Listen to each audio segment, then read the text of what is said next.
أهلا بكم في أور، حيث المكان الذي تتغنى به الطيور. لنتكلم عن قدسية أرضها التي زرعت أجمل الزهور، بل عن أبطالها على مر العصور.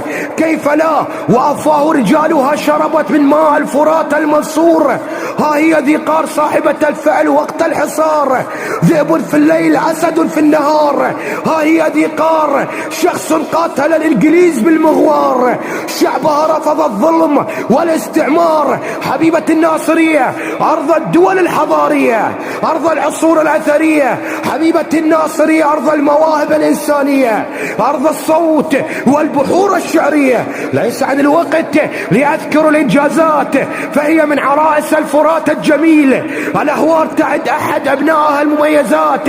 هي مدينة الشباب الذين يمتلكون الشجاعة مع الصفات، وقد حذفوا الخوف من قاموس الذكريات. ودائما وابدا ستبقى الناصرية سيدة المراجل والبطولات.